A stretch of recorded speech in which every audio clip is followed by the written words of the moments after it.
আসসালামু আলাইকুম। আশা করি আপনারাও ভালো আছেন। আপনাদের দোয়া এবং আল্লাহর অশেষ রহমতে আমি তো মোটামুটি ভালো আছি। আজকে আমরা চলে যাচ্ছি পাবনা খালিদ পার্ক নামের একটা পার্ক আছে সেখানে। তো জায়গাটা শুনছি মোটামুটি অনেক ভালো, ঠিক আছে। অনেকেই গেছে, বলছিল যে যাও ঘুরে আসো, দেখ আছে মোটামুটি ভালো। তো আসলে গেলাম যে না, প্রত্যেকটা জায়গায় একবার করে যাওয়া উচিত, এর জন্য গেলাম।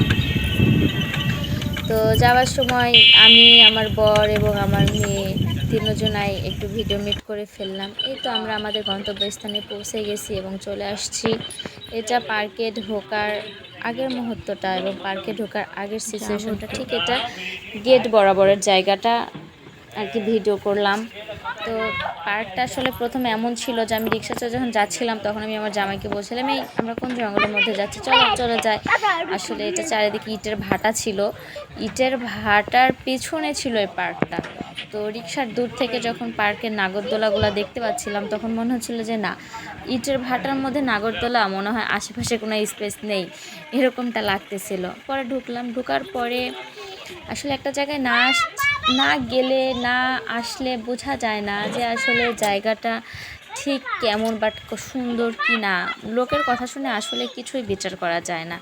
তো এখানে আসার পরে যে খুব একটা খারাপ লাগছে তাও না, বাট খুব একটা যে একদম আহামরি ভালো তাও না, আছে মোটামুটি।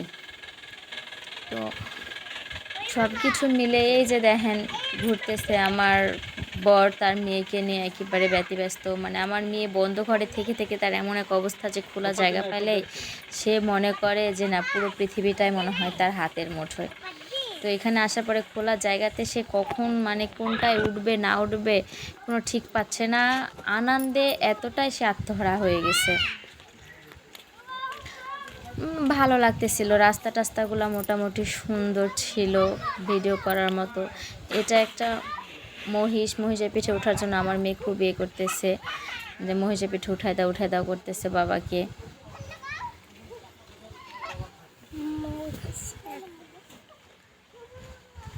আমার কাছে লাগতেছিল মোটামুটি পানির ভেতর এটা তিমি একটা মাছ। তো আমি সব ভিডিওগুলাই হয়তো আপনাদের সাথে শেয়ার করতে পারি নাই, ঠিক আছে।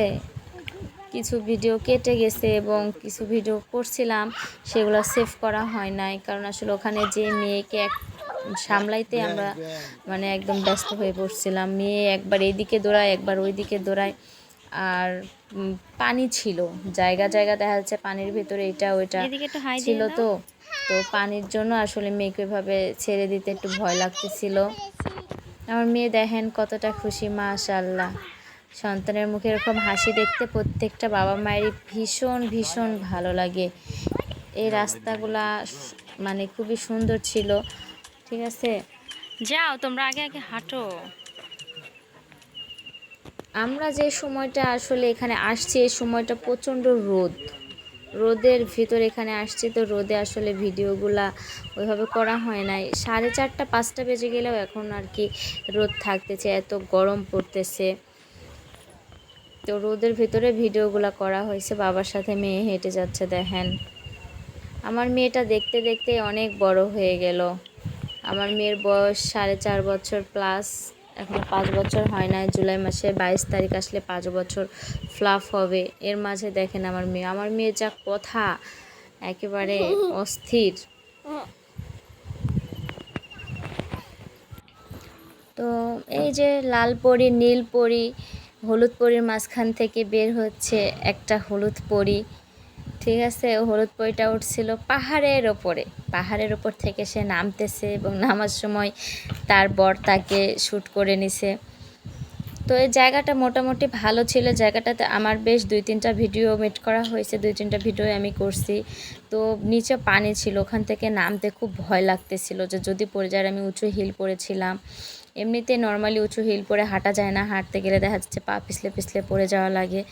ভিডিওটা এখানে আজকে এ পর্যন্ত শেষ করছি। আপনারা সবাই ভালো থাকবেন এবং আমার মেয়ের জন্য আমার জন্য অনেক বেশি বেশি দোয়া করবেন।